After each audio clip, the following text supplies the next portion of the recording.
anggota kelompok itu bukan hanya dari anggota kepada anggota, tetapi fasilitator pun seringkali mengalami challenge gitu ya, ditantang gitu kan, dikritik atau dikasih masukan gitu. Nah, konfrontasi terhadap fasilitator ini akan paling banyak terjadi pada fase transisi, karena fase konflik kan terjadi pada fase transisi. Fasilitator tidak boleh berasumsi bahwa setiap tantangan adalah serangan terhadap kemampuan dan integritas. Sebenarnya orang melakukan konfrontasi itu biasa saja gitu ya. Fasilitator harus bisa membedakan mana kritik, mana serangan terhadap pribadi. Kalau memang yang dikritik itu kaitannya dengan kelompok, ya sudah gitu kan, terkait dengan kemampuan fasilitator pun tidak masalah, asalkan diucapkan dengan kata-kata yang masih sesuai dengan norma-norma ya. Nah, kecuali kalau misalnya mereka menyerang kaitannya dengan kehidupan pribadi ya, misalnya fasilitatornya gagal dalam rumah tangga, fasilitatornya mungkin punya utang dan segala macam yang tidak ada hubungannya dengan isu-isu atau pekerjaan dalam kelompok. Kemudian memahami bahwa konfrontasi itu adalah cara anggota untuk menguji fasilitator, untuk dia tahu fasilitator ini memang apakah bisa dipercaya atau tidak sebagai fasilitator, karena kan mereka pasti ingin mendapatkan keuntungan dalam kelompok itu. Mereka harus yakin bahwa kelompok itu memang bermanfaat, membawa benefit untuk mereka, bukan sesuatu yang sia-sia kalau mereka bergabung di kelompok itu gitu ya. Jadi mungkin mereka memang banyak pertanyaan-pertanyaan, kritik-kritik, atau mungkin uh, ekspresi yang kesannya itu men-challenge gitu ya. Nah, kemudian selain itu juga konfrontasi itu sebenarnya cara anggota itu untuk mereka itu bisa lebih mandiri gitu ya. Mereka bisa mengemukakan pendapatnya secara mandiri, tidak harus tergantung dengan arahan-arahan fasilitator. Jadi sebenarnya itu merupakan sesuatu yang baik ya, yang artinya kan anggota kelompok itu berkembang ya, berkembang untuk menjadi lebih baik gitu kan. Yang sebelumnya pasif menjadi aktif, sebelumnya diem terus, selalu harus dikasih masukan, sekarang mereka udah berani mengambil inisiatif seperti itu.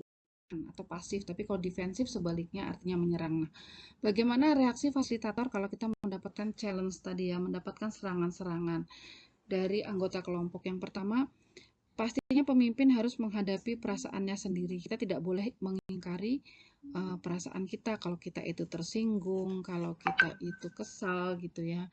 Ya itu manusiawi gitu kan. Nah, di sini pemimpin harus melakukan modeling, harus ngasih contoh bahwa ya kalau kita tersinggung ya kita terbuka gitu kan. Kita harus mengatakan itu kepada anggota kelompok. Nanti eh, biar bagaimana mereka merespon, mungkin mereka minta maaf atau mungkin bisa jadi kita yang lagi sensitif, tapi intinya kita terbuka untuk menyampaikan itu ya, untuk mendapatkan masukan. Nah, jadi sekali lagi ia harus terbuka kepada anggota kelompok tentang apa yang ia rasakan sebagai fasilitator dan meminta masukan. Fasilitator merespon anggota kelompok yang menyerang tadi ya, yang defensif, yang problematik gitu kan. Apa yang harus dilakukan fasilitator? Yang pertama, fasilitator mengungkapkan kesulitannya berinteraksi dengan anggota tersebut tanpa merendahkan. Tadi kan kita harus terbuka tuh. Kalau kita memang merasa kita tuh sulit banget ya, sering di challenge, atau anggota yang menurut kita tidak kooperatif atau problematik gitu ya. Nah, kita harus mengungkapkan kesulitan kita berinteraksi dengan mereka di hadapan anggota kelompok tanpa merendahkan. Karena kan sekali lagi anggota kelompok itu harus saling terbuka ya, jangan ada hidden agenda, jangan ada hal-hal yang disembunyikan yang akhirnya malah tidak bisa mempercayai satu sama lain dan kita nggak bisa bekerja sama, kelompoknya nggak efektif gitu kan ya. Nah, sekali lagi kita mengungkapkan kesulitan kita berinteraksi tanpa kita merendahkan. Jadi kita menyampaikan tapi tidak harus melabel atau menghina gitu ya. Nah, yang kedua, kita harus menghindar untuk merespon kata-kata yang kasar, sarkasme dengan perilaku yang kasar. Jadi kalau ada anggota yang kasar itu ya kita mencoba memberitahu dengan kata-kata yang lebih baik gitu ya dari mereka, karena kalau kita kasar ya apa bedanya kita dengan mereka? Kita tidak bisa menjadi model, kita tidak bisa menjadi panutan gitu kan. Kita tidak bisa memberi contoh. Nah, yang ketiga, kita mengedukasi anggota kelompok tentang bagaimana kelompok bekerja. Sekali lagi, kelompok bekerja itu dengan baik apabila ada keterbukaan, ada rasa percaya, dan itu tidak bisa didapatkan dengan adanya orang yang tersinggung gitu kan. Jadi kalaupun ada yang tersinggung, harus ada solusi dan dibicarakan dengan enak sehingga keutuhan kelompok itu tetap terjaga. Yang keempat, mendorong anggota untuk mengeksplorasi mengapa mereka defensif. Nah, jadi kalau memang ada yang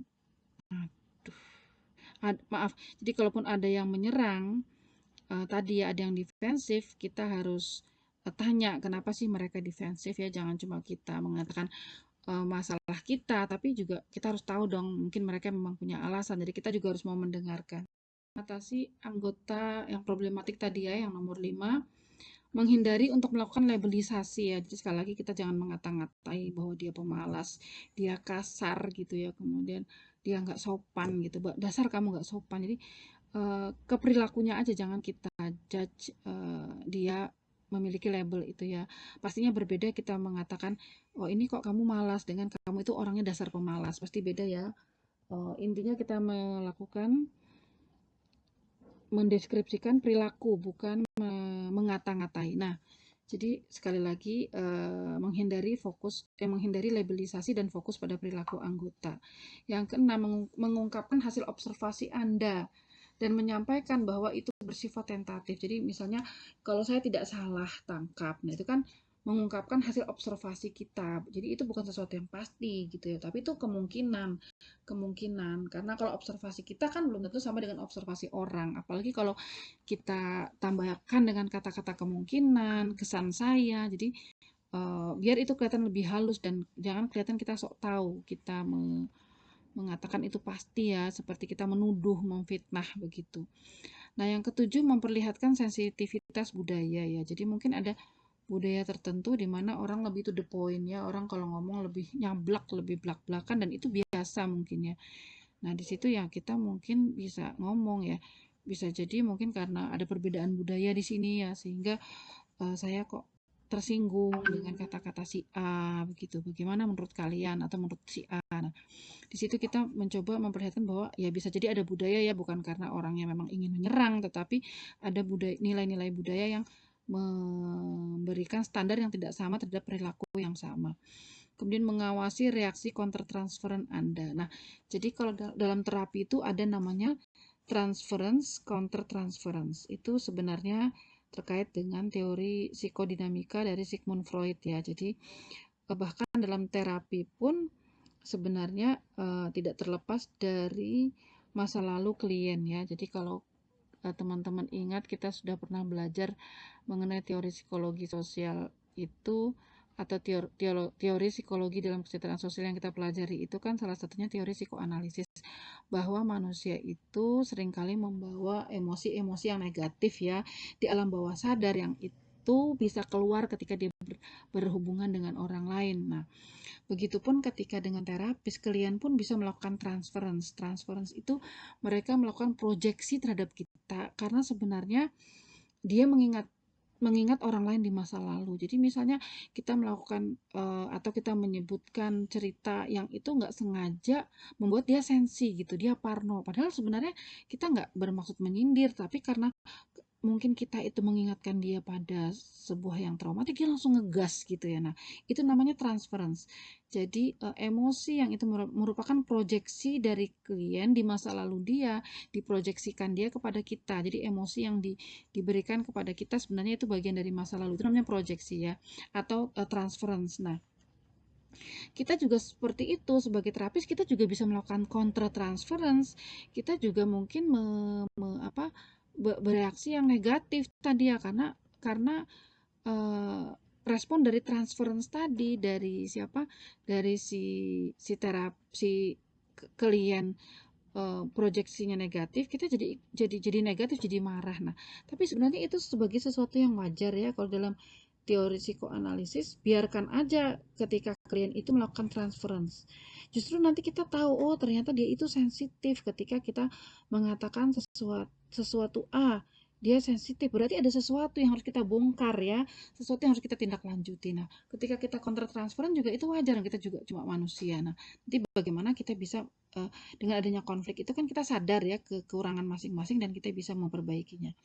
Nah, jadi Itu yang ke-8. Yang ke-9, menghindari untuk bereaksi dengan mempersonalisasi konflik. Jadi belum tentu misalnya klien itu dia menurut kita defensif menyerang tadi karena dia nggak suka sama kita.